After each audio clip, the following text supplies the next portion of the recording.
在《雪中悍刀行》当中，作为北凉世子的徐凤年，为了藏拙，从小就伪装成纨绔子弟，对习武也没有任何兴趣。今天我们就来了解一下徐凤年各年岁时发生的事情，他又是多少岁达到指玄境的呢？北莽之行回归途中，徐凤年用6年寿命换一刀重创了第5鹤，随后将大黄庭全部注入第5鹤的体内，让他无法动弹。在脱离危险后，斩杀了第5鹤。这一战，徐凤年虽然赢了，但是实实在在的惨胜，不仅一夜白头，境界也从大金刚跌落了韦芷璇。此时的他23岁。从北莽归来后，赵凯去往西域的消息传来，为了阻止赵凯回归，徐凤年带着骑兵去西域截杀赵凯。赵凯身旁有黑虎杨太岁护送。杨太岁虽然这么多年的时间里境界跌得越来越多，但至少还有着指玄境的实力。徐凤年韦芷璇的功力真打起来不是他的对手。两人对战的过程中，陈之豹也离开了北凉，准备来此将赵凯和徐凤年一并斩杀，应了那黎阳龙、北凉蟒、北莽鸠、白衣或可一并斩的预言。但是在来的途中被曹长卿给挡住，导致他没能来到西域。和杨太岁的这一战中，徐凤年借助天魔徐英的功力进入了伪天象境。1品4境界，徐凤年入了2次伪境，从此以后或许再也没有成为顶级高手的机会了。进入伪天象后，徐凤年借用气运，一刀将杨太岁给斩杀。杨太岁死后，赵凯深知自己今天难逃一死，于是便自裁了。赵凯死后，进入京城，得到了随蝎谷的一剑。回归途中和南海观音寺一战，境界有所上升。此时因为赵凯的死，人猫寒雕寺正在四处追杀他。神武城一战，徐凤年带着数千骑兵和徐英、王小平等高手对战寒雕寺，在生死一刻借随蝎谷的地仙一剑将那寒雕寺给击杀。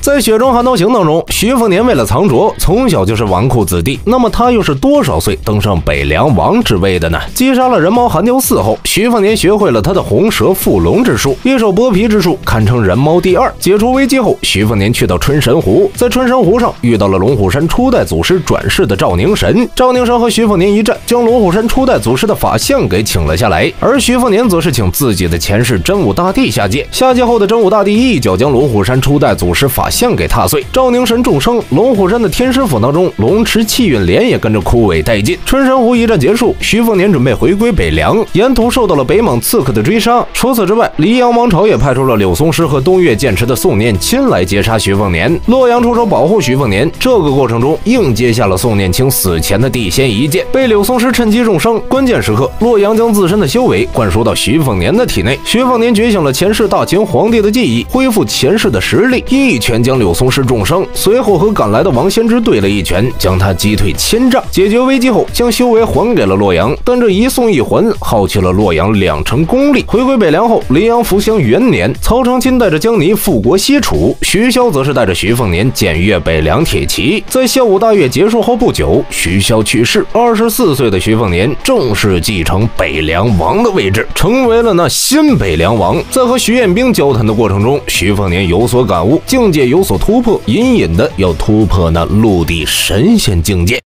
在《雪中悍刀行》当中，徐凤年习武的年纪很晚，那他花了多少时间进阶到陆地神仙的呢？徐凤年继承北凉王位之后，在和徐彦兵交谈的过程中有所感悟，多次进入伪境的他境界有所突破，距离陆地神仙只有1步之遥。黎阳那边为了对付曹长钦，将封印了400年的高树路秘密押送到了泰安城。徐凤年动用赵长陵留下的棋子，将押送高树路的马车截下。这个过程中，高树路解开封印，将护送的骑兵全部击杀。随后来到北凉，和徐凤年一战，论道之战以封山符胜了高树路。高树路消散前，将自己的天人体魄送给了徐凤年。随后，徐凤年的三魂七魄走春秋、梦春秋，三魂七魄归位时，就是他进阶陆地神仙的时候。但此时的王仙芝已经在来北凉的路上，和姑娘为了阻挡王仙芝重伤垂死，徐凤年三魂七魄没能全部回归的情况下，和王仙芝一战，被王仙芝压着打，将要陨落之际，一缕魂魄来到和姑娘的身旁，替他挡下了当年赵宣素留下的结束。黄龙氏为徐凤年的做法动容，进入儒圣境界，主动帮徐凤年补全气运，放出了徐凤年被困住的最后一缕魂魄，让徐凤年的三魂七魄圆满，如是斗3家于一身，进入了陆地神仙境。配合天人体魄的他，此时就是天人境，和王仙芝一战，最终战胜王仙芝，成为了新的天下第一。好了，今天的内容到这里就结束了，欢迎在留言板讨论。最后走之前，不要忘记关注乐风啊！